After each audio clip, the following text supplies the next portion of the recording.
Elon Musk just added a new chapter to the Twitter buyout saga, as he put the acquisition of the social media company on hold for concerns about spam bots. His worries are certainly not unfounded, as Twitter has been battling the spam bot problem since its inception. So why are some people accusing him of lying? Let's go in order. Why is the Twitter deal on hold? Elon Musk has doubts about the future of his $44 billion acquisition of Twitter, saying that he needs more information about the number of spam and fake accounts on the platform before moving forward. He claims that this figure could be as high as 20%, which is significantly higher than Twitter's 5% estimate. My offer was based on Twitter's SEC filings being accurate, Elon Musk stated. He said that it is possible to buy Twitter at a lower price than he agreed to, but only if the company can fix some problems first. Twitter stock prices fell on Monday and are now lower than they were before Musk said he was going to buy the company. Twitter executives, including the company's chief executive, have become targets of Elon's criticisms. On Monday, Parag Agrawal posted a thread detailing how Twitter calculates its number of bots. In response to the thread, Mr. Musk simply posted a poop emoji. Needless to say, that tweet became an instant viral sensation. A few weeks ago, the Tesla CEO went after the supervisor of the platform's content moderation policies. To add fuel to the fire, Elon's supporters decided to chime in, harassing the company executive with a bunch of not-so-kind social media messages. Musk wants the government to step in. The buyout deal would be difficult to renegotiate because it includes a $1 billion breakup fee and a specific performance clause, which gives Twitter the right to sue the Boring Company founder if he doesn't go through with the deal. To escalate things further, over the weekend, Musk tweeted that Twitter's legal department had called him to say that he violated a non-disclosure agreement about the bot sample size. The contract also has a non-disparagement clause, which means Musk can't tweet anything negative about the transaction. Yet according to the most recent tweets, he might want the government to investigate some of Twitter's statements. In a poll he posted, he asked his followers if they believe Twitter corporate's claim that more than 95% of their accounts are real users, and just the remaining 5% are bots. One of his followers questioned about a potential SEC investigation, to which Musk replied, "Hello at SEC Gov, anyone home?"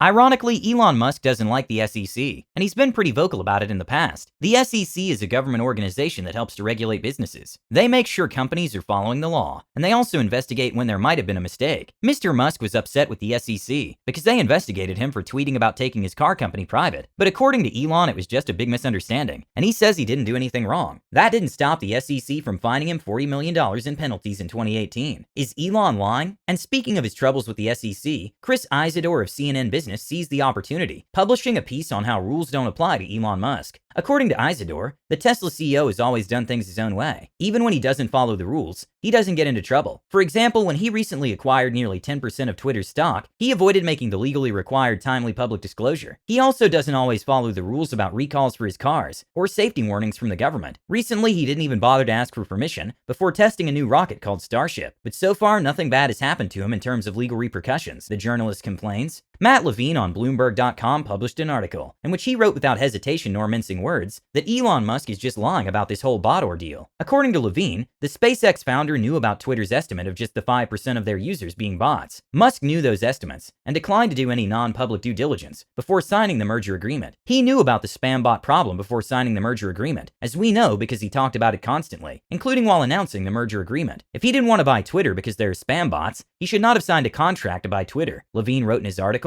He also added that Mr. Musk might not live up to a new agreement either, unless he feels like it. If Twitter tries to hold him to the terms of his current deal, it's risky, because his damages would be limited if he walks away. The only way for Twitter to make sure he follows through on the deal is if a judge orders him to, but that's easier said than done. Levine concluded his piece noting that the market thinks the most likely outcome is that the deal gets done at a lower price. The only sure thing is that Elon Musk is a complicated figure with an unpredictable style. What he plans to do with Twitter is still up in the air, but it will be exciting to see what happens. Will he follow through on his promises to buy Twitter and make it great again? Only time will tell. In the meantime, let me know what you think of the situation in the comments below. I'm the Market Monkey, and if you found this video useful, please hit that like button and consider subscribing and turning the notifications on. This video does not constitute as financial nor trading advice, and to be frank, you'd be crazy to follow the directions of some random gorilla on the internet.